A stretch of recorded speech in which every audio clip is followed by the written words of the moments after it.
कि अंदाजे से न नापिए किसी इंसान की हस्ती को, कि अंदाजे से न नापिए किसी इंसान की हस्ती को, अक्सर ठहरे हुए दरिया बहुत गहरे हुआ करते हैं। और यहाँ पर हस्ती का अंदाज़ा नहीं लगा पा रही हैं द्वारकाबाई साहेब, गौतम बाई साहेब भी। किसकी हस्ती का?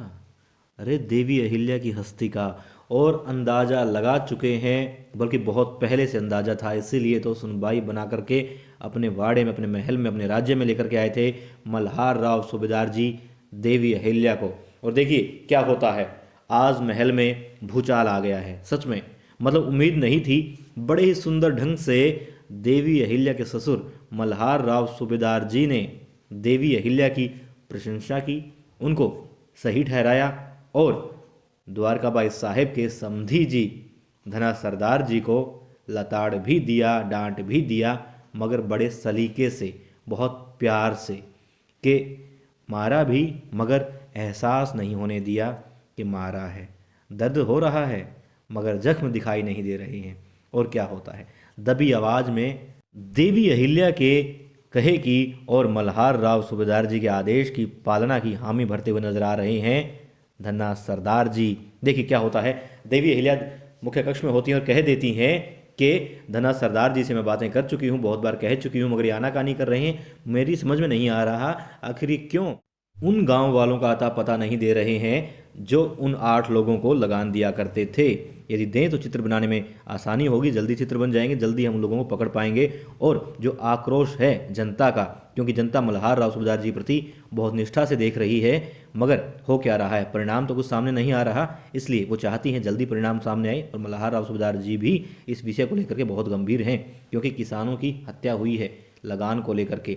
और फिर वो कहते हैं धना सरदार जी के समक्ष ही मल्हार राव सूबेदार जी कि देखिए हम जानते हैं धना सरदार बहुत ही अनुभवी सरदार हैं और हम इनकी इज्जत करते हैं, और देवी अहिल्या के मन में भी धना सरदार जी के प्रति बहुत इज्जत है, आस्था है, ये हम जानते हैं।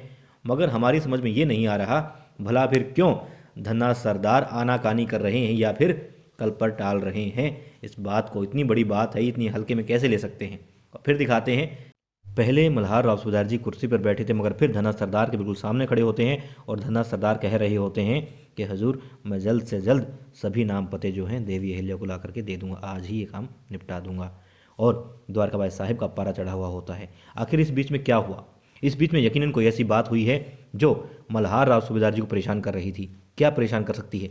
परेशान कर रही है कि वो मालवा की जनता की दिक्कत को, समस्या को नहीं समझ रहे हैं धना सरदार जी। क्यों नहीं समझ रहे हैं? मेरे ख्याल से यकीनन आज कुछ इस तरीके से धना सरदार से बात की गई है जिसमें समधी को हटा दिया गया है और सिर्फ एक राजा के, एक सरदार के साथ में बात हुई है। और इसीलिए हालांकि ये भी तय है कि उन्होंने अपना आपा नहीं खोया होगा, फिर भी एक बेटी के पिता हैं तो ध्यान रखा होगा इस बात को, मगर फर्ज को भी नकार नहीं सकते।